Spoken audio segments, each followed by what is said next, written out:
Hello everyone, welcome to your channel International English Classes। आप लोगों का बहुत बहुत स्वागत है रैशनल इंग्लिश क्लासेस में।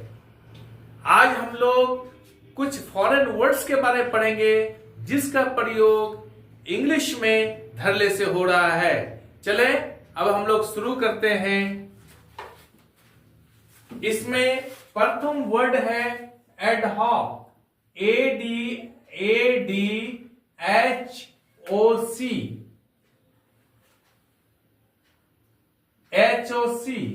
एडहॉक। एडहॉक का अर्थ होता है, एडहॉक एक फॉरेन वर्ड है, इसका इंग्लिश वर्ड है, इंग्लिश अर्थ होता है फॉर दिस पर्पस।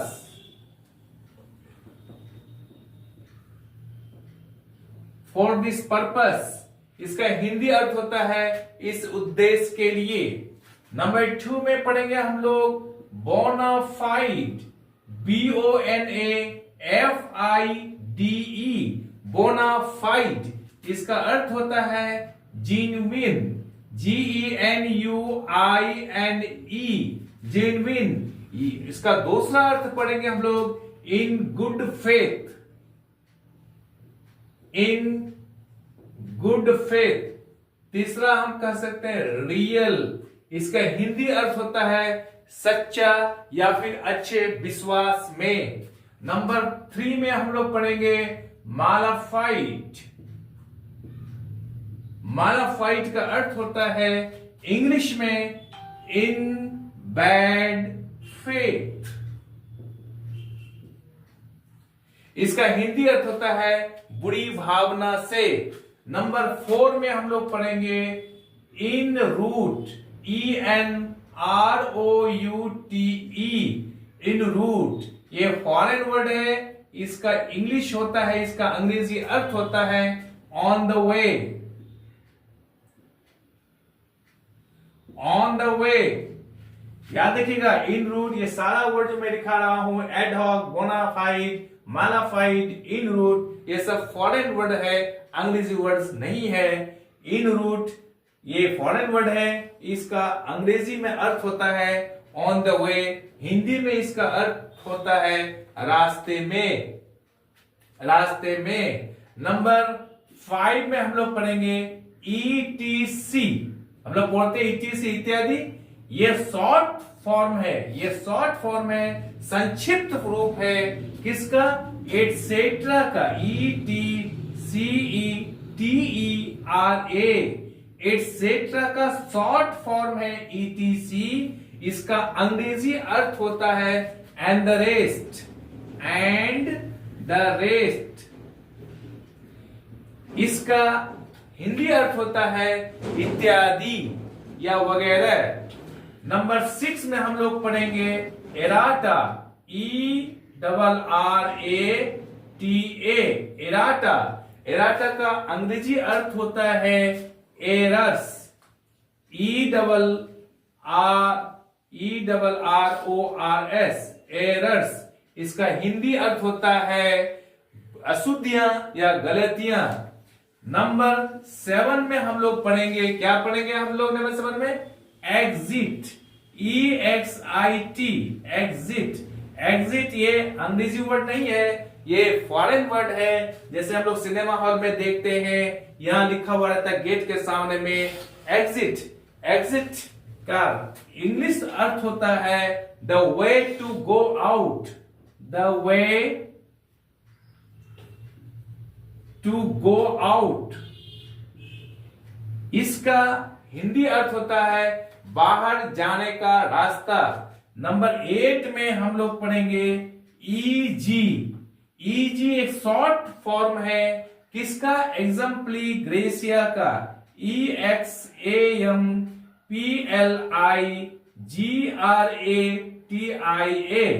एग्जाम्पली ग्रेसिया का शॉर्ट फॉर्म है EG। इसका इंग्लिश अर्थ होता है फॉर एग्जाम्पल, फॉर एग्जाम्पल। इसका हिंदी अर्थ होता है उदाहरण के लिए।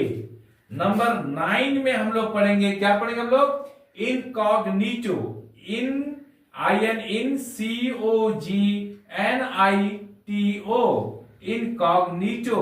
इनकॉग्निटो का इंग्लिश अर्थ होता है इन डिसगाइज, DISGUISE,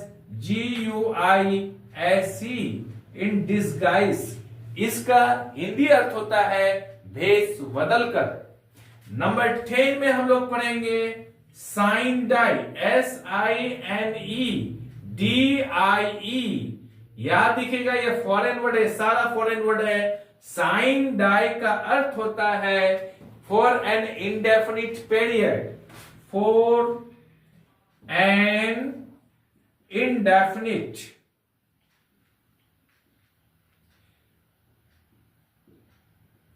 पीरियड। इसका हिंदी अर्थ होता है अनिश्चित काल के, बिना किसी तिथि के निर्धारण के। नंबर हम लोग आगे पढ़ेंगे नंबर 11।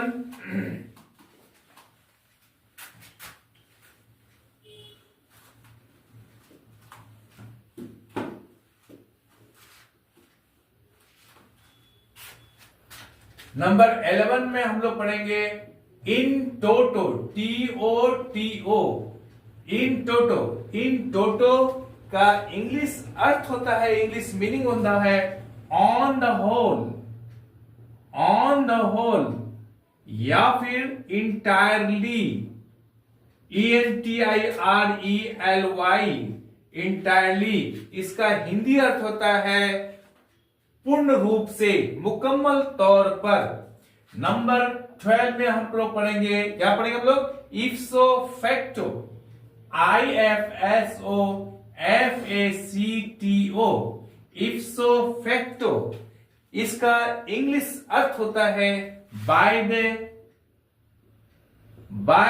The very fact. इसका हिंदी अर्थ होता है वास्तव में, वास्तव में। नंबर 13 में हम लोग पढ़ेंगे लिंगुआ फ्रैंका, LINGUAFRANCA, लिंगुआ फ्रैंका। लिंगुआ फ्रैंका एक फॉरेन वर्ड है। इसका अंग्रेजी और मीनिंग होता है ये common language, COMMONLANGUAGE,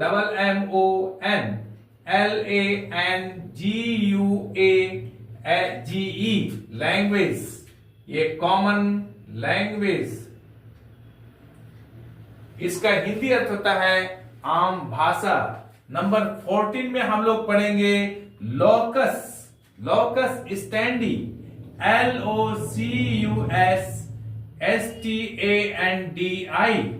locus standi. इसका इंग्लिश अर्थ होता है ये place for standing.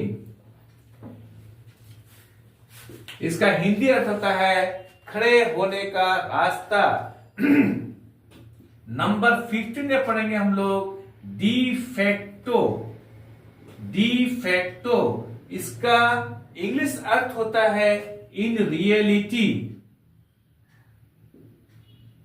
In reality, या दूसरा अर्थ हम लोग पढ़ सकते हैं as a matter of fact, as a matter of fact. इसका अर्थ होता है हिंदी में वास्तव में। नंबर 16 में हम लोग पढ़ेंगे modus, MODUS, modus, modus operandi, OPERANDI, modus operandi. Modus operandi का इंग्लिश अर्थ होता है mode of doing, mode of doing. इसका हिंदी अर्थ होता है काम करने का तरीका, काम करने का तरीका। 17 में हम लोग पढ़ेंगे prima facie, PRIMAFACIE, prima facie. इसका इंग्लिश अर्थ होता है on the first view, on the first view.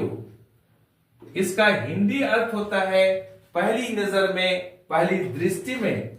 हम लोग नंबर 18 पढ़ेंगे। नंबर 18 पढ़ेंगे हम लोग, क्या पढ़ेंगे? पर कैपिटा, पर कैपिटस PERCAPITA पर कैपिटा का अंग्रेजी होता है, उसका मीनिंग होता है, क्या होता है? पर हेड, PERHEAD। इसका इंग्लिश अर्थ होता है पर हेड। पर कैपिटा का आज का हिंदी अर्थ होता है प्रति व्यक्ति। नेक्स्ट हम लोग 19 में पढ़ेंगे हम लोग पोस्टमार्टम, POSTMORTEM। हम लोग बोलते हैं पोस्टमार्टम। पोस्टमार्टम एक विदेशी वर्ड है, एक फॉरेन वर्ड है। इसका अंग्रेजी अर्थ होता है medical MEDICAL examination after death.